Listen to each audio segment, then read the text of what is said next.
Video में हम आपको बताने जा रहे हैं नीड ऑफ पाइपलाइन के बारे में।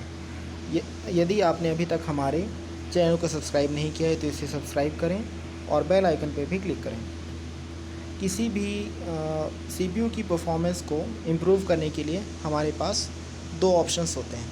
पहला कि हम इम्प्रूव करें हार्डवेयर को बाय इंट्रोड्यूसिंग फास्टर सर्किट्स, और दूसरा ऑप्शन ये रहता है कि हम अरेंज करें हार्डवेयर को इस तरीके से कि उसमें एक से ज़्यादा ऑपरेशन परफॉर्म हो सकें एट द सेम टाइम।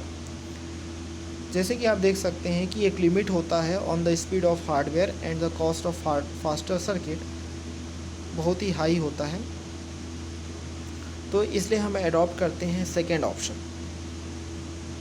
तो सेकेंड ऑप्शन सेकेंड ऑप्शन में क्या होता है, हम हार्डवेयर को इस तरीके से अरेंज करते हैं कि एक से ज़्यादा ऑपरेशन हम परफॉर्म कर सकें सेम टाइम।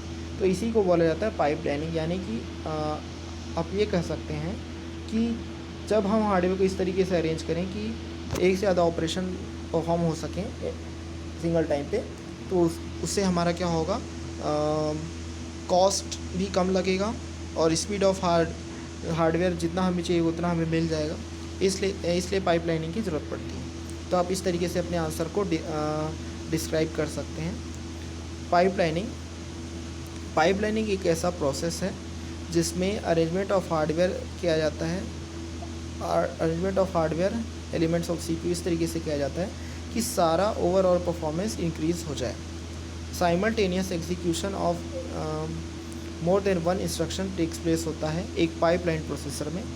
मान लीजिए हम एक रियल लाइफ एग्जांपल लेते हैं जो कि वर्क करता है on the concept of pipeline operation. मान लीजिए हम कंसिडर करते हैं एक वाटर बॉटल पैकेजिंग प्लांट को, जिसमें 3 स्टेजेस हो सकते हैं जिससे कि एक बॉटल को पास होना पड़े। पहला स्टेज हो सकता है inserting the bottle I, second stage हो सकता है filling water in the bottle F, और थर्ड स्टेज हो सकता है सीलिंग द बॉटल एस। मान लीजिए हम ये कंसिडर करते हैं कि ये सारे स्टेजेस हैं, stage 1, stage 2 and stage 3 respectively. इनमें से प्रत्येक स्टेज को कंप्लीट होने में 1 मिनट का समय लगता है। अब इसी को यदि आप सोचें तो ये है एक नॉन पाइपलाइन ऑपरेशन, जिसमें सबसे पहले एक बॉटल फर्स्ट इंसर्टेड होगा प्लांट में। 1 मिनट के बाद यह मूव होगा स्टेज 2 में, जहाँ इसे पानी से भरा जाएगा। अब स्टेज 1 में कुछ भी नहीं हो रहा है। सिमिलरली जब बॉटल मूव हो रहा है स्टेज 3 में, तो स्टेज 1 और स्टेज 2 आइडल हैं। लेकिन पाइपलाइन ऑपरेशन में जब बॉटल स्टेज 2 में है तो दूसरे बॉटल लोडेड होगा एट स्टेज 1। सिमिलरली जब बॉटल स्टेज 3 में है तो एक और बॉटल होगा स्टेज 1 में और स्टेज 2 में। इसलिए प्रत्येक 1 मिनट के बाद हमें एक न्यू बॉटल मिलेगा at the end of stage 3। इसलिए जो एवरेज टाइम एक बॉटल के मैन्युफैक्चरर में लगेगा विदाउट पाइपलाइनिंग वो होगा 9/3 मिनट्स इक्वल 3 मिनट। यदि हम पाइपलाइनिंग के हिसाब से करें, पाइपलाइनिंग के प्रोसेस को इस्तेमाल करें या पाइपलाइन के कॉन्सेप्ट को यूज़ करें, तो हमें 1.67 मिनट लगेगा। इसलिए पाइपलाइन ऑपरेशन इंक्रीज़ करेगा efficiency of A system. Design of A basic pipeline. एक पाइपलाइन प्रोसेसर में एक पाइपलाइन के 2 एंड्स होते हैं, इनपुट एंड और आउटपुट एंड। इन दोनों एंड्स के बीच में बहुत सारे मल्टीपल स्टेजेस और सेगमेंट्स होते हैं, इस तरीके से कि output of one stage connected हो to input of next stage और ईच स्टेज परफॉर्म करे एक स्पेसिफिक ऑपरेशन को। इंटरफेस रजिस्टर का यूज़ होता है ताकि होल्ड किया जा सके इंटरमीडिएट आउटपुट को बिटवीन 2 स्टेजेस। ये इंटरफेस रजिस्टर्स को ऑल्सो कहा जाता है लैच और buffer. Stages in the pipeline along with interface register control होते हैं by a common clock.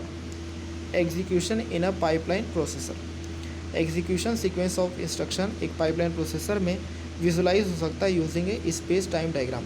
Example के लिए जब हम मान लीजिए हम कंसिडर करते हैं एक प्रोसेसर को जिसमें 4 स्टेजेस हैं और उसमें दो इंस्ट्रक्शन को एग्जीक्यूट किया जा रहा है, तब हम विजुलाइज कर सकते हैं एग्जीक्यूशन सीक्वेंस को through the following space time diagrams. Non overlap executions में हम ये देख सकते हैं कि स्टेज 1 में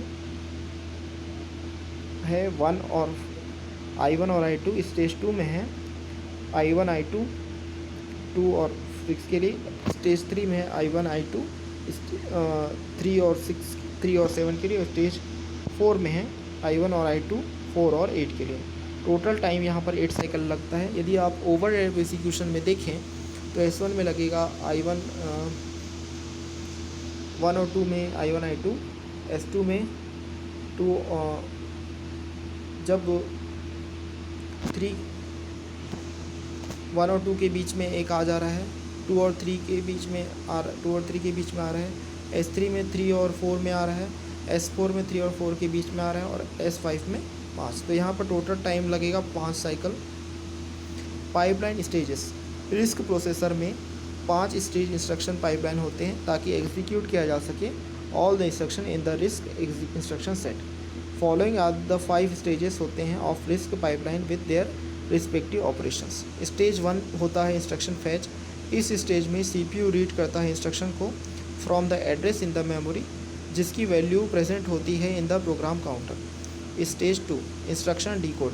इस स्टेज में इंस्ट्रक्शन डिकोडेड होता है और रजिस्टर फाइल एक्सेस होता है to get the values from the register used in the instruction. Stage 3 instruction execute. इस स्टेज में ALU ऑपरेशंस परफॉर्म होते हैं। Stage 4 memory access. इस स्टेज में मेमोरी ऑपरेंड्स रीड होते हैं और रिटर्न होते हैं फ्रॉम टू द मेमोरी जो कि प्रेजेंट होते हैं इन the instruction. Stage 5 right back.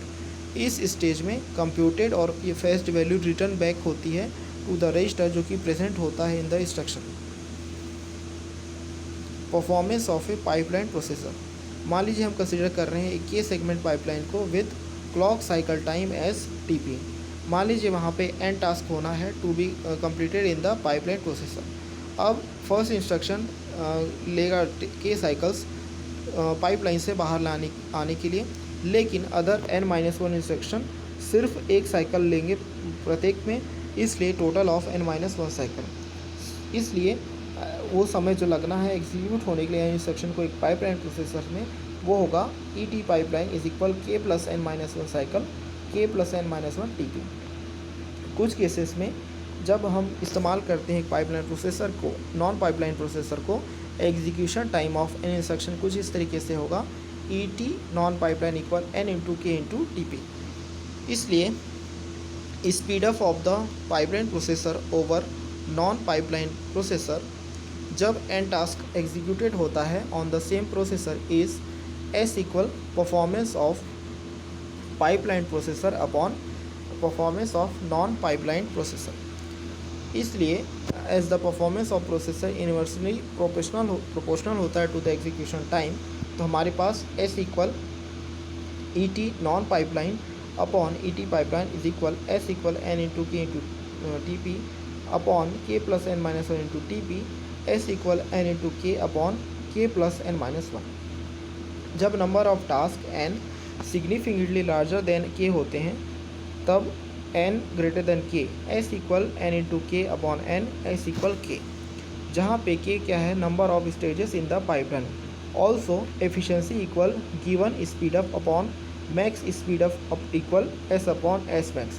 यहाँ पर हम जानते हैं कि S मैक्स इक्वल k, इसलिए efficiency equal S upon k। Throughput number of instruction upon total time to complete the instruction, इसलिए throughput equal n upon k + n-1 × TP।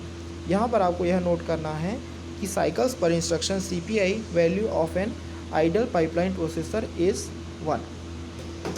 इस video में बस इतना ही। हमारे इस चैनल को सब्सक्राइब करें और बेल आइकन पे भी क्लिक करें और इस वीडियो को लाइक करें, शेयर करें। इस वीडियो में बस इतना ही। Thank you.